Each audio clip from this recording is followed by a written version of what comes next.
Hey everyone, I'm Justin Fiedler, and this is DIRTRACKR Conversations. If you're a dirt late model fan and keep up with the sport on Twitter, you've probably seen tweets from Jacqueline Rumley. Whether it be Lucas or the Outlaws or any number of other big tracks or events, you've probably seen her providing live updates, and especially so if the KNL Rumley number 6 is racing. But did you know that Jacqueline has an MBA and teaches in the Motorsports program at Rowan-Cabarrus Community College here in North Carolina? Or that she helps run the business of Longhorn Chassis, including filling merch orders, keeping their website and social media updated, and helping with the books?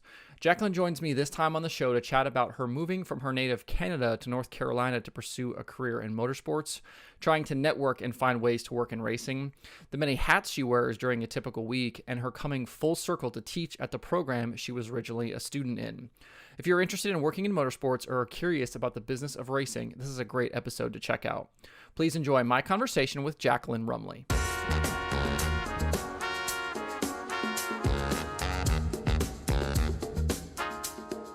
I want to start with your kind of own motorsports journey. And I was just telling you before, I feel like you're kind of one of those constant voices, at least on late model Twitter, if that exists, that we see a lot from. But you kind of have your own motorsports journey that kind of starts, when you're younger and you moved to North Carolina for other reasons. But give me some idea about that background and what brought you to North Carolina in the first place. I mean, that's what brought me to North Carolina. So I grew up like local dirt tracks. My parents were always involved. They never really had cars up until I was a teenager. So my dad worked on cars. My mom she created the souvenir programs and sold them and ran the junior fan club and that kind of thing. And then once I got into around high school, my mom bought my dad a race car because that's a great anniversary present is what it was. He That's never an drove. awesome, that's an awesome wife. Yeah. I mean, she loves racing just as much, maybe more than probably all of us. But so they bought a late model. There's only one track in our area that raced late models on a regular basis. So then they created this mini series to travel through southwestern Ontario, like Oswego, Merrittville, Brighton, Cornwall, places like that. So that series ran for about 10 years. And so I was in high school at the time. So here I was running their Facebook page. There wasn't Twitter at the time, created their website, did hospitality, that kind of thing. So then it came to a point I need to figure out what I want to do after high school. So I'm like, well, I love racing. And then I knew about this motorsports program in North Carolina. So I'm like, I'm going to go to school for motorsports management. So when I moved to North Carolina, everyone's like, oh, you moved here for school. What school did you go to? And I'm like, Rowan-Cabarrus Community College. You moved here for a community college? I'm like, yeah. So then it kind of went from there. So yeah, I was always around racing and I'm like, well, you might as well. They always say if you never work a day in life if you do something you love, right? So I'm like, I've always around racing. That's all I knew. So I moved here to study motorsports management. Do you think that, and I guess, the other people that you're going to school for this thing, did you almost have a leg up over them because you had so much practical experience, kind of coming in? It's actually crazy. It probably is about half and half. Half of them were kids just from around here who was like, oh, that's a cool program, I'm going to do it. The other half were people that moved from all over the country to come to this program too. And they all grew up in racing at the same time. I was in the program at the same time as this Jordan Bland.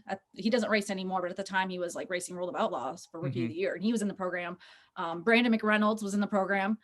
I would help him with his homework half the time, there was a lot of racers actually in the program because I think they kind of looked at it like they didn't really want to go to college, but their parents wanted them to. So they're like, I'm going to do a racing program. So, I mean, I was about even with them, but I was definitely the only international student. That's for sure. What kind of things does that program teach you? And I guess even now with, you've come full circle and now you're back teaching in that program, but what kind of things can someone expect when they do that? Yeah, it's a pretty cool moment. It was 11 years later, I came back in it as an instructor now. So it's an associate degree program. So it's 2.5 years. And the best thing about the program, it's both focuses on the technology side and the business side of the industry. So we have 7 core courses. The rest are all just generic classes, but we have fabrication and chassis, and then we have motorsports marketing and organizational mobility, which is logistical stuff. So and then they have their electives where they can focus more on, okay, so they want to do welding and fabrication and machining, they can take those classes. Or if they want to go more into the business, which was me, you can take entrepreneurship, social media, other marketing classes and stuff like that, accounting, whatnot. So they come out pretty well-rounded where they can kind of decide if they want to work in the front office or back in the shop type of thing. So I think it's pretty, because the only other motorsports programs around here are 4-year business degrees. And most of the students in the program right now actually want to be more tech anyway. So it's awesome. What kind of involvement is there from kind of the industry with that program? Like, are you guys able to like almost place people? Like, is there, are there people you're bringing up to help like talk at classes? Like, how does that kind of work? Yeah, so we have the opposite problem from when I was in the program. So enrollment's kind of down, just probably because of COVID and the changes in racing and all that kind of thing. So when I was in the program, like everybody was fighting for like one job. Like you had 10 people like, I want to get, no, I want to get it. Now I'm having people reaching out to me like, hey, I need students, I need students. And I'm like, I don't have anybody. Like I do, but I mean, I don't have, there's way more jobs than there are students. Yeah. Roush Yates Engines just reached out. They're looking for engine teardown people. We have a relationship with Hendrick. They donated us some show cars for our shop.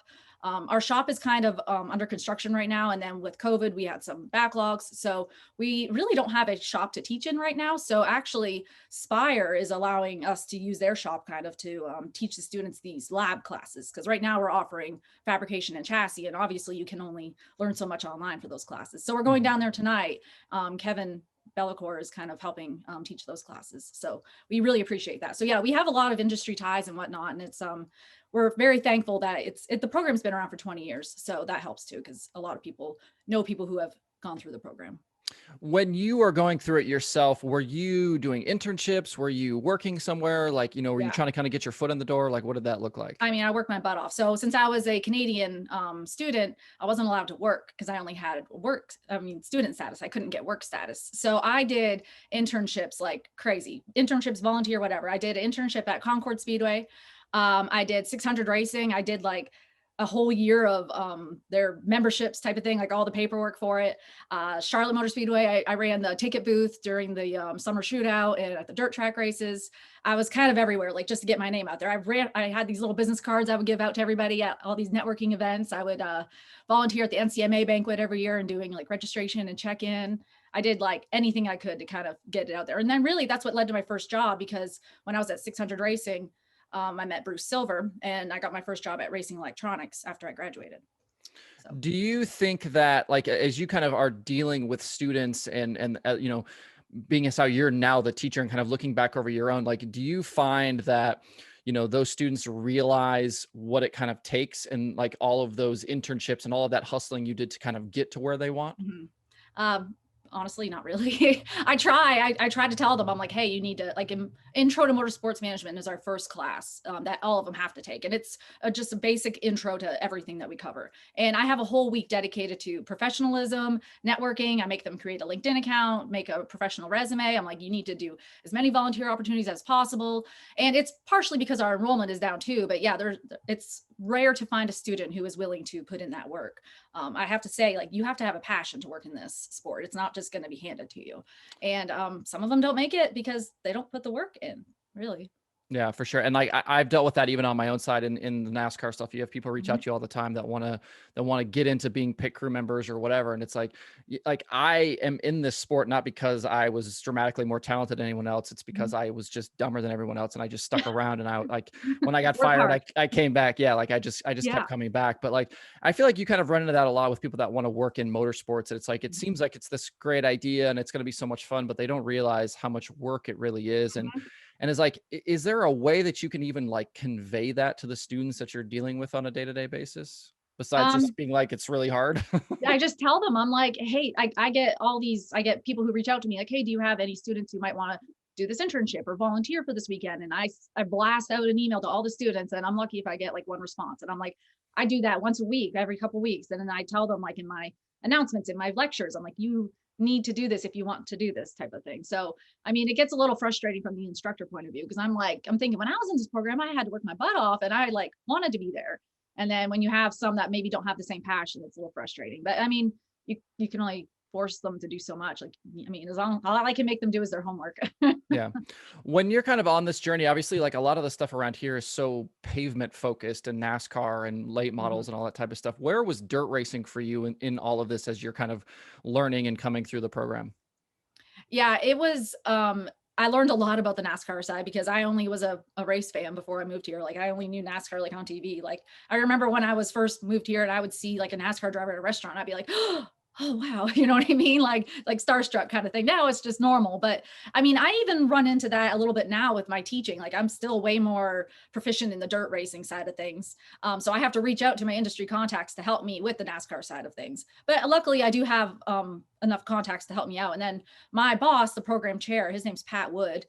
He's kind of worked a little bit of everywhere. So he knows a lot of people too. So he'll connect me with people to kind of help teach my classes type of thing. Like I'll admit when I am not an expert on something, and that's why you admit that and you bring somebody in who is better at it than you type of thing. What what kind of jobs, like, you said you went to work for racing electronics, like what kind of things were you doing once you got out of the program and then started kind of advancing your career? Yeah, I mean, so my racing electronics job I did for the 2009 NASCAR season. So I was 21. I got to go to every NASCAR race. Like that was pretty cool. Paid okay. Like I mean, it was decent. I didn't have that many bills other than student loans, which was awful. But then I ran into an issue where I needed to renew my work visa, and I found out this is research I should have done before that I couldn't renew it, considering my educational level. I guess you have to have a 4-year degree to get an actual work visa. So I went back to school for 2 more years to get my management degree.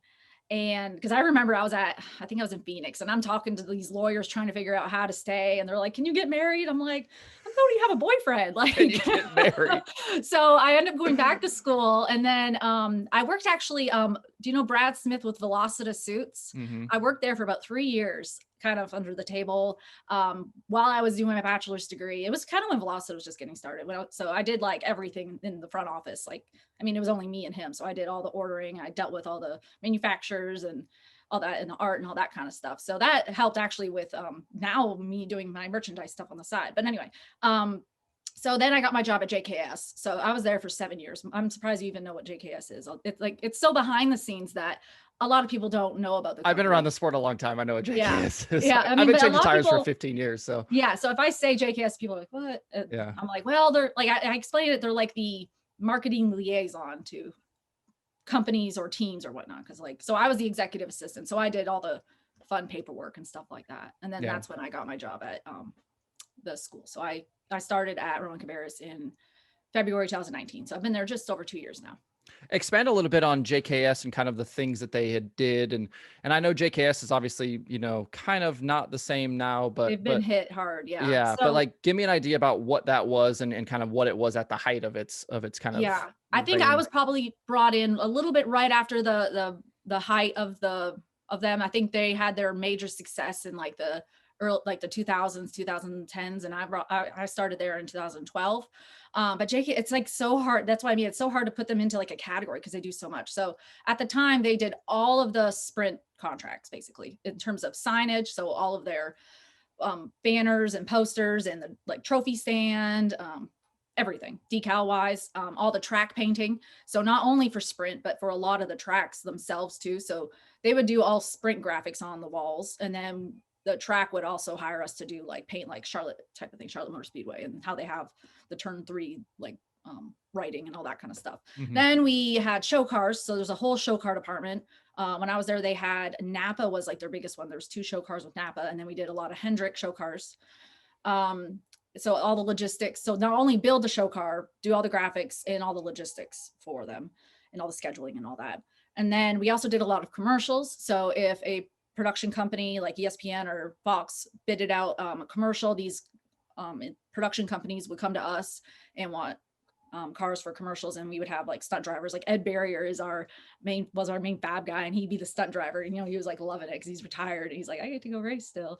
Like that Mountain Dew commercial with Dale Jr. with the duck call, that famous one where it ramped off, that was with us. And then that Jeff Gordon one with the taxi, there was like a big Pepsi commercial with the taxi. That was it wasn't, we got the cars for them and everything, and that was a insurance mess because they were definitely destroyed. But yeah, so they kind of did a little bit of everything. I was the executive assistant, so I did invoicing, quoting, I did project management, project tracking. I would have to, like, when we build a show car, I'd have to keep track of like the TRD invoices and make sure all the body panels were accounted for and that kind of thing, and then tally up exactly how much it costs and invoice the customer. Kind of a little bit of everything.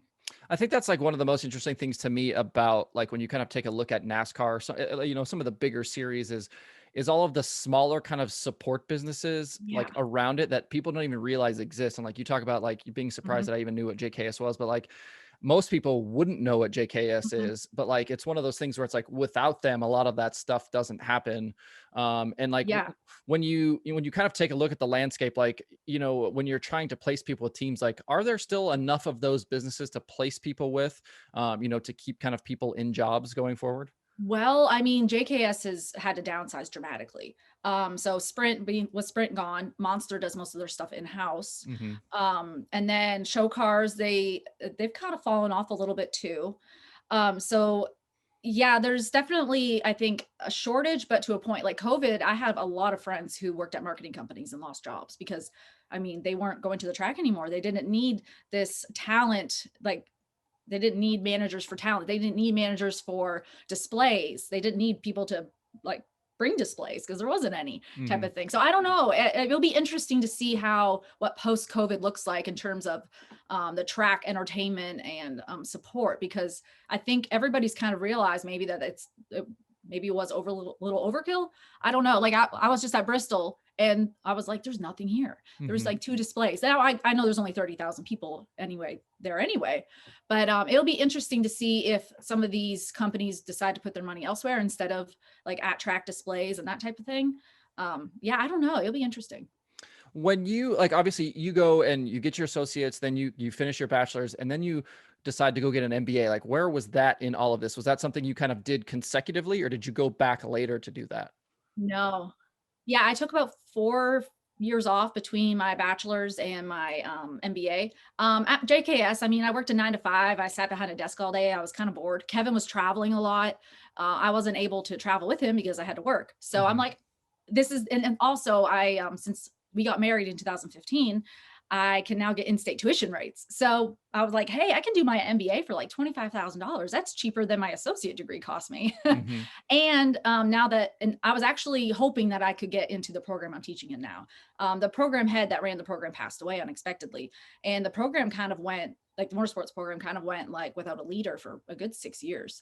And when they posted his job, finally, it said that you needed to have a MBA or master's degree level. So I'm like, you know what? I've been thinking about it anyway. I should do it. And who knows, maybe I'll end up there one day. And then they actually hired me before I was even complete with my MBA because I had it in progress. So basically, if I hadn't done my MBA, I wouldn't have this job. And I was kind of hoping I would get this job. So it really worked out. So I finished that in July of last year. I'm kind of considering going back and get my doctorate. I don't know. Whoa. Okay. Yeah, Okay. I don't know. I'm taking definitely a year off, but I don't know. I'm so used to having homework all night. Like I don't know what to do with my time. When you like, obviously right now, you're teaching, and then, you guys help out Longhorn, and you're kind of doing the merch. Plus you guys have the late model team.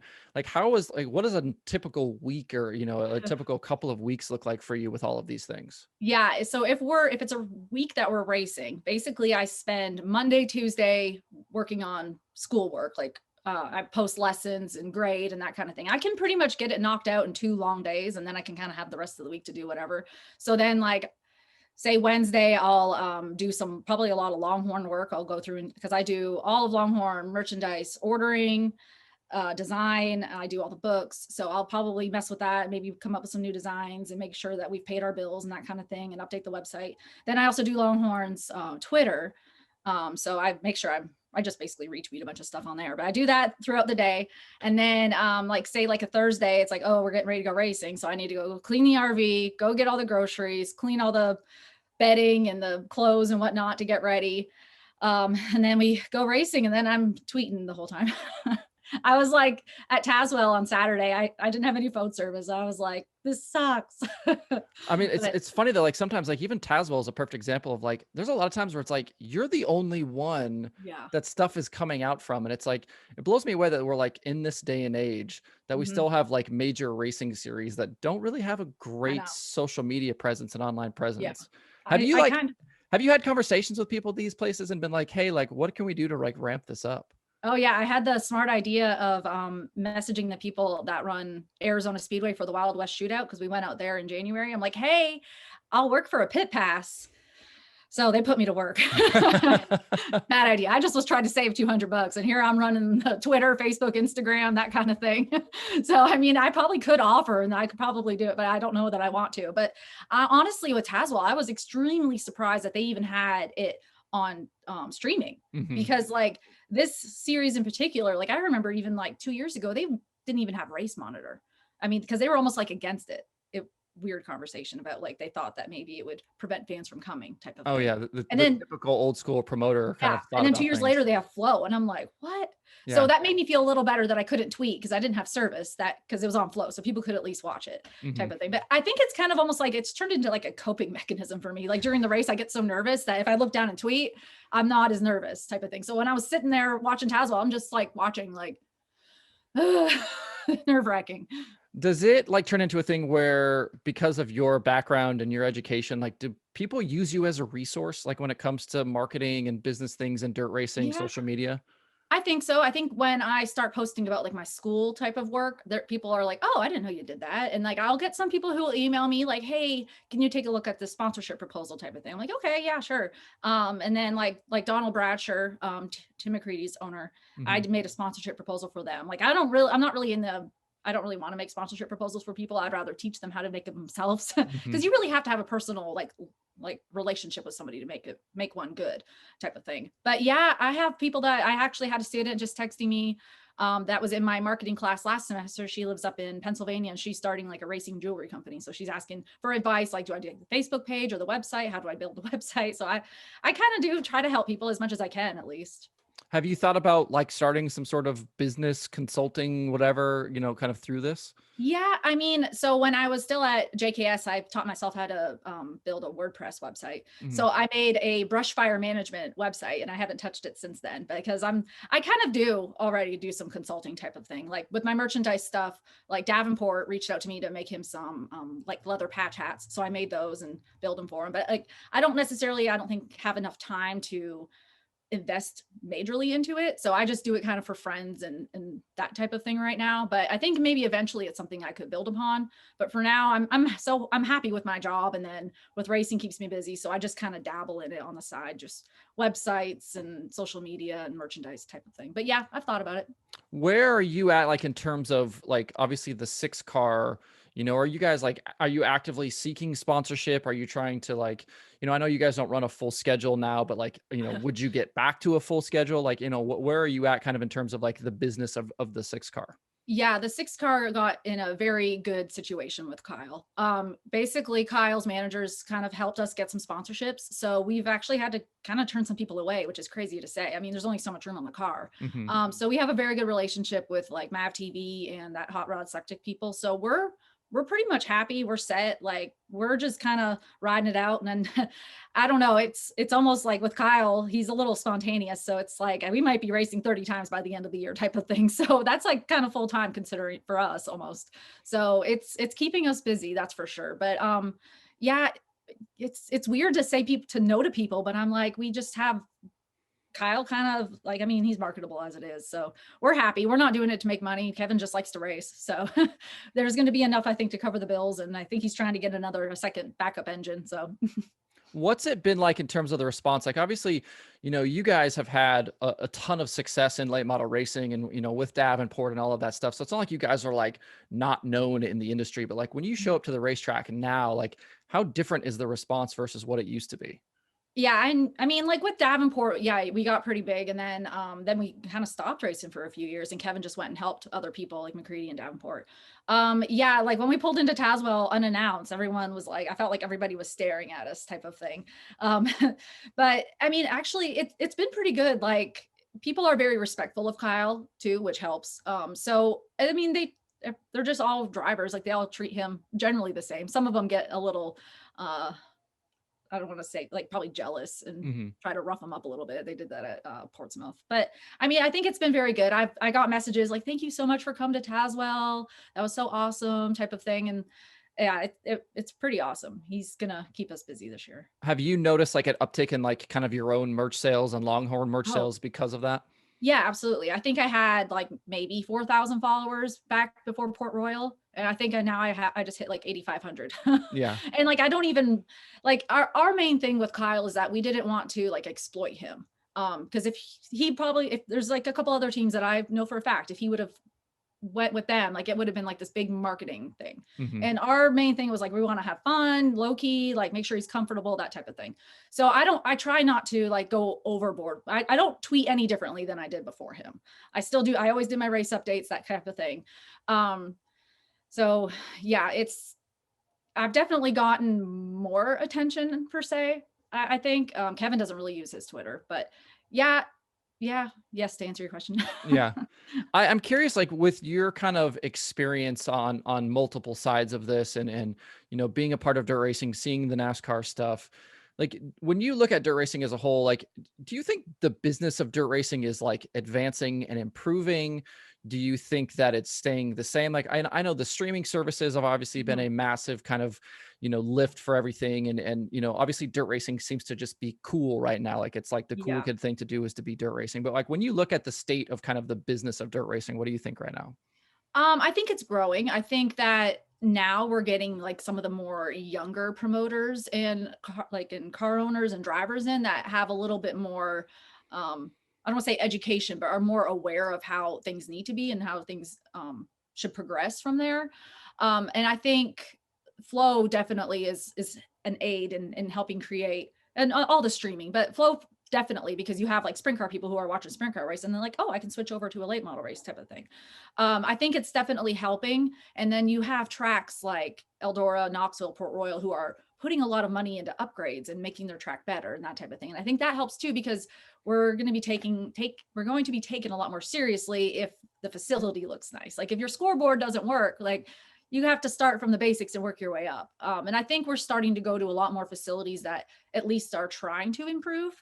Because there's some places we go and there's no scoreboard, like don't even have bathrooms, just porta johns, like no cell service, like, and those are things that are going to help build the sport if people are enjoying their experience, I think. So I think it's on its way up. I hope. When you look around also, like, do you see other things that like we should be doing or we should be doing better, or, like things maybe NASCAR's doing well that we're not doing well? Like, what do you think about that? Yeah. I mean, I know people give NASCAR crap, but I'm like, they are the top dog. So maybe we should, like, they obviously are doing something right. Maybe we should kind of follow their lead a little bit and mix things up or whatnot. Like, I mean, even some of the tracks I go to, like, they don't even post the race format. Like I don't know how many laps this heat race is. Like simple things that, and I don't necessarily know the exact answer to how to improve it all, but I mean, I just feel like a lot of these promoters are just set in their ways and, well, everybody else does it like this, instead of thinking outside the box a little bit and like kind of doing more. Like I've seen the Pollard family took back over Sonoya, and I've noticed on their social media, like they've like picked up their game. Like they're doing like packages, like year packages where it comes with food and that kind of thing. Their branding is consistent. Like they have a new logo and it's on everything. It's simple things that a lot of these places don't even do. Like one of my biggest pet peeves is when I see a dirt racing poster, like a flyer on Facebook or whatever. And like, it's so busy. Like, I don't even know what track it's at. Yeah. Cause it's like 10,000 to win. And then it's like got all this stuff. It's so busy that you don't even know where the track is. I think I reached out to somebody last year. I'm like, what track is it at? Cause like, it was like a little logo that was like initials. And I'm like, I don't even know what that track is. Yeah. So they actually changed it. Like, luckily I knew that person. So I was like, hey, you might want to improve on that. But yeah, I mean, there's always room for improvement. It's just a matter of finding what, branding goes. I think a lot of it goes back to branding, really, and trying to create like some sort of brand identity and then kind of go from there. But I mean, some of these places don't even know what branding is, probably. Can you point to, like you mentioned Sonoya there, can you point to like a couple of tracks or a series or like a race team that you think like does things like really well? I mean, so Boyer's dirt team is very good. I don't know why. It's kind of like an industry joke. Like, we don't know why they don't have more success than they do. But like, I mean, just in terms of like his shop and his employees, like they actually have health insurance. Like most of these places don't even have health insurance.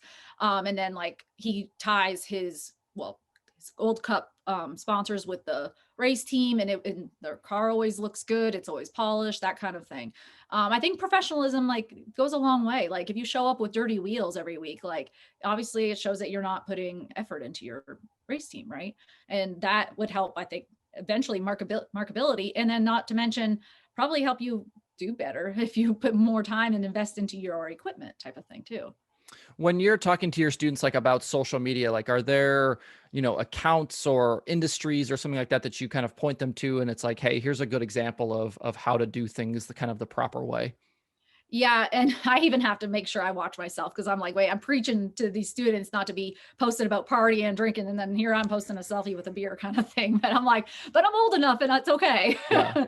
But yeah, I mean, I actually point a lot to like Dale Jr. and I make them like, actually one of their assignments this week is listening to a Dale Jr. download and then Mm-hmm. writing like a summary, like a book report on it type of thing. And like, I'm like, what did you learn? Blah, blah, blah.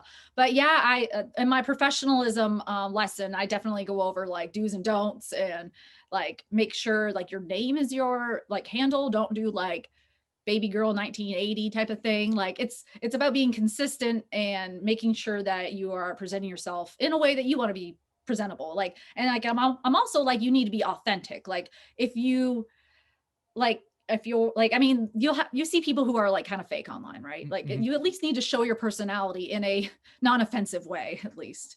And I think like I do that, but sometimes it rubs people the wrong way too. Like when I do my race updates, like I'm not picking on anybody. I'm just tweeting what I see. So then when I get like somebody who comes and like tries to argue with me, I'm like, I'm not trying to argue. I'm Yeah. just like, I was just tweeting what I was seeing. I'm not picking on anybody.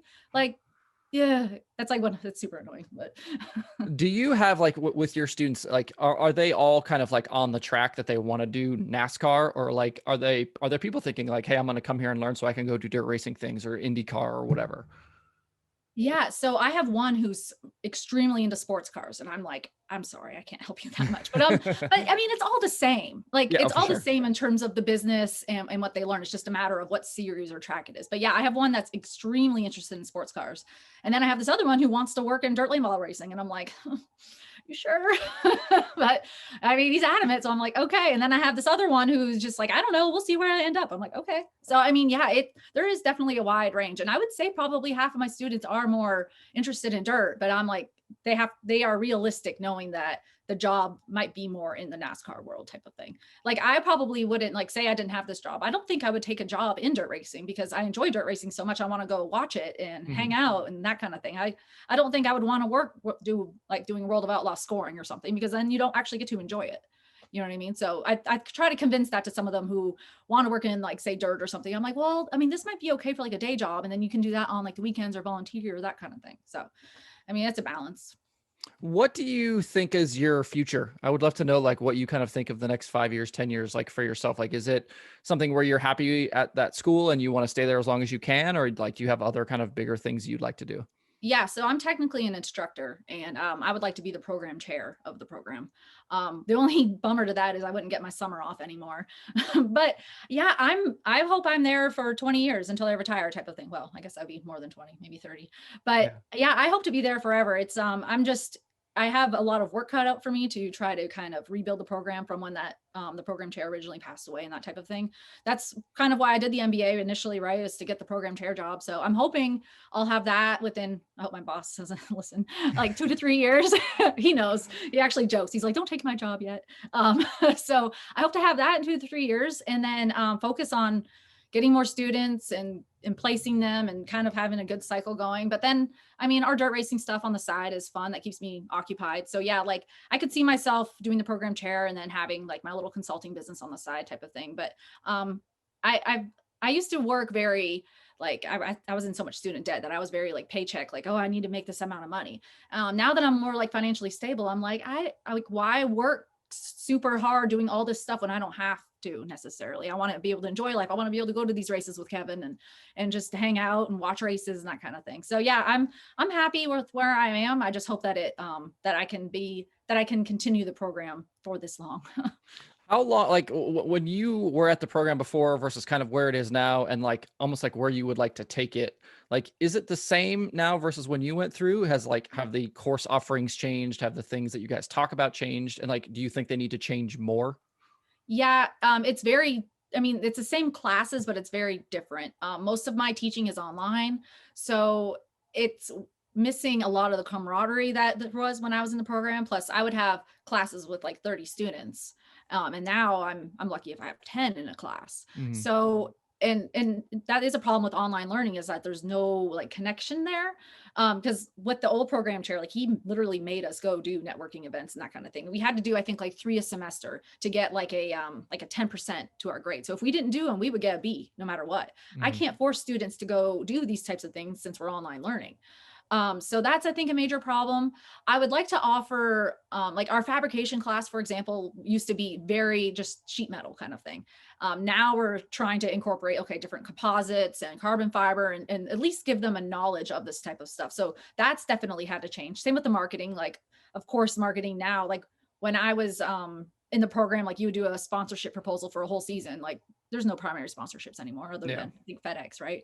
And then like the organizational mobility class, we had to make a project where we went to like 3 tests, then to a track and all this, and riding in the buses. And I'm like, that doesn't apply anymore. We don't have tests. Everybody flies for the most part. Mhm. So I don't even have that type of project in the class anymore. So yeah, when I came in, I basically, the program content hadn't really been touched since like 2011.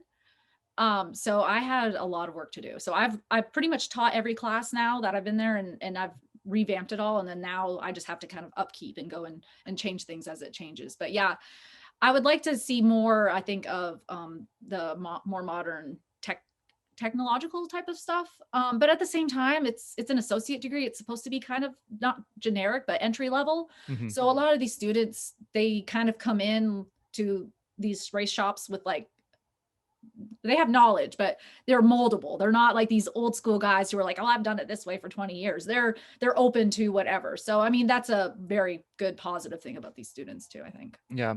Well, I appreciate the time today. I want you to give me the like the elevator pitch for your program. Like if somebody is watching this and they want to maybe go this direction, like why should they come see you?